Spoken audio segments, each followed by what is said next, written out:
Bonjour et bienvenue dans cette nouvelle vidéo. Aujourd'hui, je vais vous faire une vidéo sur comment implémenter une base de données dans un système de gestion de base de données qui va être ici PHP-admin. Et pour ce faire, notre base de données va être le modèle entité association que je vous ai créé dans une précédente vidéo qui va avec le modèle relationnel qui est ici. Alors, pour vous expliquer un peu les choses, ce modèle entité-association est composé de trois classes d'entités. L'entité contact, qui est ici l'ensemble des contacts sur notre site internet. L'entité fichier ou la classe d'entité fichier, qui est ici l'ensemble des fichiers téléchargés sur notre site internet. Et l'entité demande ou la classe d'entité demande, qui constitue l'ensemble des demandes qui ont été faites sur notre site internet. Bien entendu, la classe contact, constituée de l'ensemble des contacts, est liée à la classe d'entité fichier selon ses cardinalités. Un contact peut uploader 0 à plusieurs fichiers sur le site internet. Par contre, un fichier, dès qu'il existe, il est uploadé par un et un seul contact. Une demande, dès qu'elle existe, elle est effectuée que par un seul contact. Par contre, un contact peut faire une à plusieurs demandes sur le site internet. Une demande, et quand elle existe, elle est faite par un et un seul contact. Pour ce faire, le modèle relationnel que nous allons avoir est tel que la relation demande va avoir comme clé étrangère ID contact. Parce que si une demande existe, si elle est formulée que par un contact. Il y a un contact qui a formulé cette demande. Et donc, cette demande, il faudrait qu'on identifie quel est le contact qui a formulé cette demande. C'est pourquoi on a ID du contact. Le fichier, dès qu'il existe, dès qu'on l'a sur notre site internet, il faudrait qu'on sache qui a uploadé ce fichier. C'est pourquoi on a l'idée du contact qui a uploadé le fichier sur le site internet. Donc, ID contact dans les relations du modèle fichier constitue une clé étrangère de ce fait. Et contact comme le parent de demande et de fichier. Donc, une fois qu'on supprime un contact, on supprime la demande qu'il a faite et on supprime également le fichier qui est. On va implémenter maintenant ce modèle relationnel dans notre base de données. Nous allons créer une nouvelle base de données. En interclassement, on va prendre UTF-8 et General CI. Et on va faire que la base a été bien créée. Par contre, il n'y a pas encore de table pour cette base. Nos trois relations dans le modèle relationnel vont être transformées en table. Ici, la première table va être contact et aura pour nombre de colonnes le nombre d'attributs qui existent dans la relation. Nous avons 9 attributs. Donc on va avoir 9 colonnes. On va faire exécuter. Le premier attribut ici, c'est l'idée du contact, qu'on va définir en small int, comme petit entier, de taille 11, interclassement UTF-8,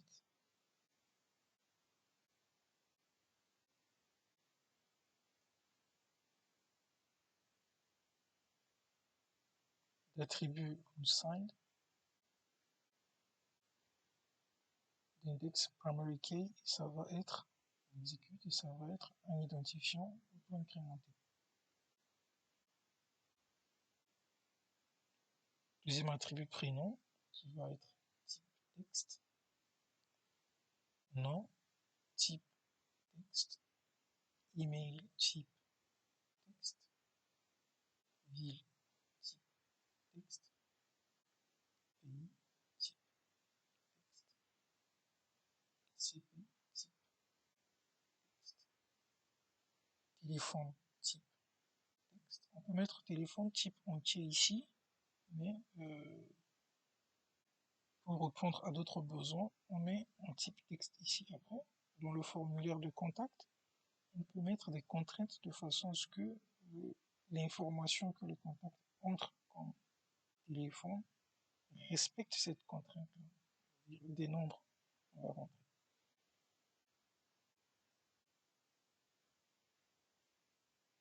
Entreprise, texte. Il nous faut définir tout ça interclassement UTF-8.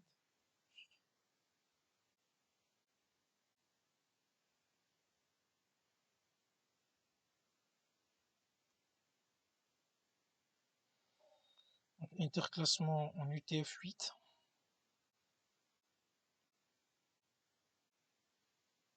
Pour les autres attributs également.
Alors donc dès qu'on a défini tous les interclassements pour les attributs, on met le moteur de stockage en InnoDB pour faciliter, pour permettre les relations entre les tables. Et on fait enregistrer. Donc notre première table a été très bien créée. On passe à la deuxième table, créer une nouvelle table qui va être ici ID demande, et c'est la table de demande, excusez-moi, qui aura 4 colonnes, bien sûr, puisqu'on a 4 attributs pour cette table. On va voir nature de la demande, contenu de la demande et le contact qui effectue la demande. Voilà, on l'aura en clé étrangère, bien sûr.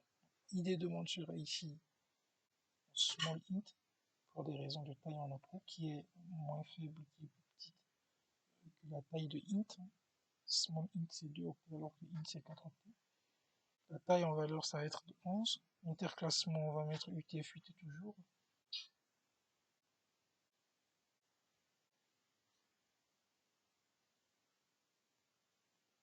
L'attribut unsigned pour la clé primaire. On fait auto-increment et ça nous sort primary key pour la clé primaire. Nature demande on va mettre en texte, contenu demande on va mettre en texte et contact demande on va mettre en small int puisque ça va être une clé étrangère. On définit la valeur en 11 également. Et on va le mettre en unsigned puisque ça va être une clé étrangère. Le moteur de stockage, on n'oublie pas, on met en InnoDB pour permettre les relations entre les tables. Et on enregistre. On fait de même pour la dernière table qui reste, qui va être la table fichier, qui aura 6 colonnes. On aura l'idée du fichier de type en small int de taille 11, en interclassement, on va mettre UTF-8.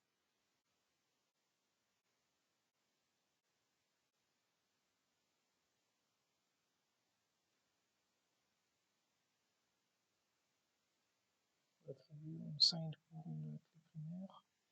Et dès qu'on fait auto-incrémente, ça nous sort primary pour la clé primaire. On aura le nom du fichier. On va mettre texte, interclassement UTF-8.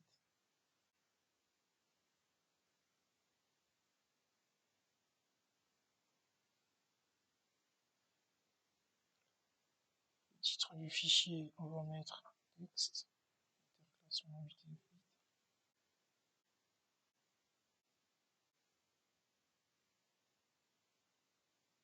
La description du fichier, on va mettre texte.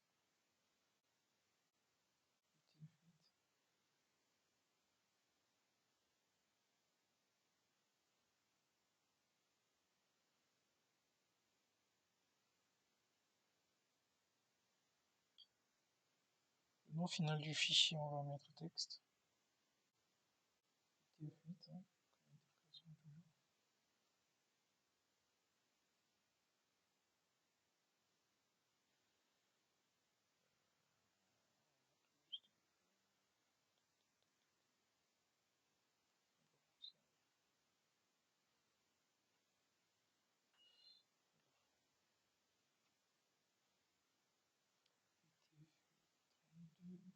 Général C. Ici, le contact qui a uploadé le fichier, qui va être ici comme une clé étrangère, taille 11, respecter un peu la taille pour les clés. Et on va mettre sign aussi pour une clé. Et bon, on peut mettre ici, c'est pas grave, hein, on peut, pour les clés, on peut enlever l'interclassement. On peut mettre, hein, de toute façon, c'est pas grave. Le plus important, voilà, c'est de mettre en InnoDB pour mettre les relations. Donc nous avons créé nos trois tables, la table contact, la structure est définie ici. Attention à ce type d'interclassement, là on va juste modifier ça. On va voir tout pareil.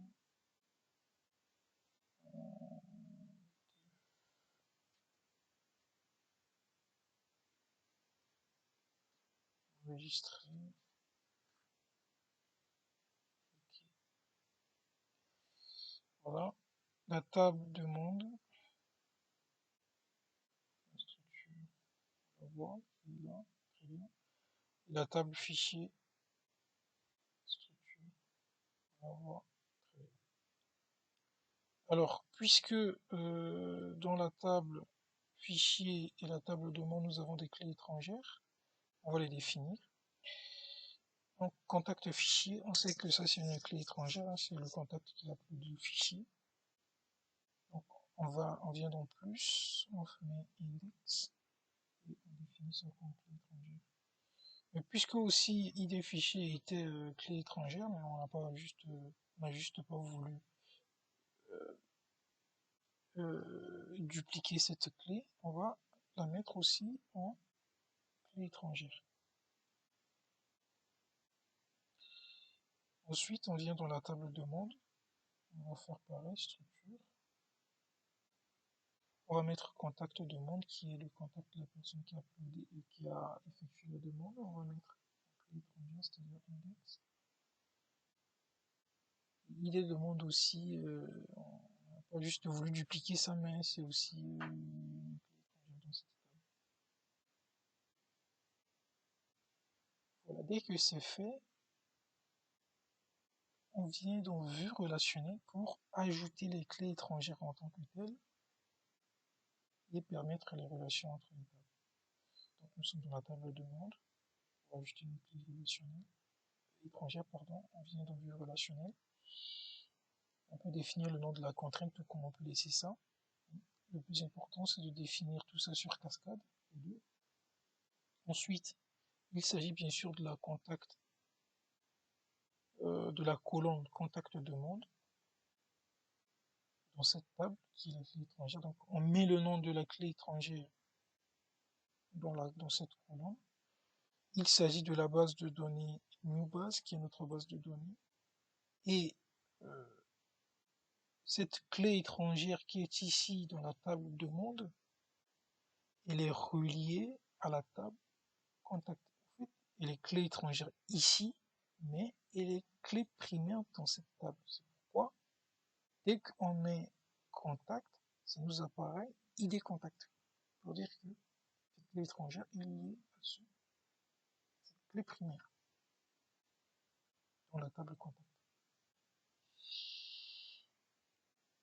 Et on peut enregistrer et on voit que notre requête a été exécutée avec succès. On va faire de même pour la table fichier. Il y a aussi une clé étrangère.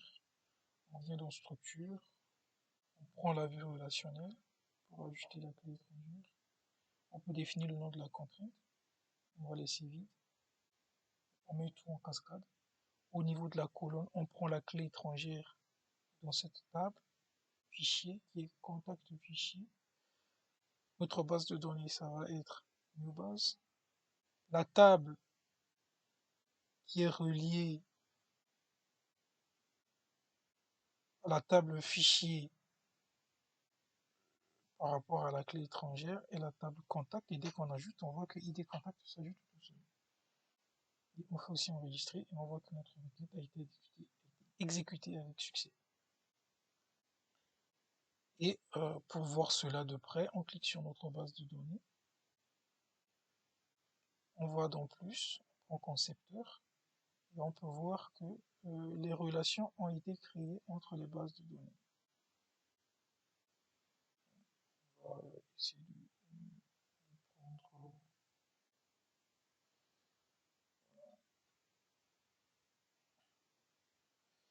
C'est la première table. Donc on voit que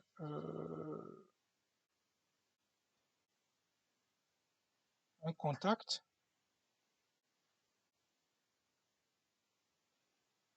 effectue une demande et un contact upload un fichier.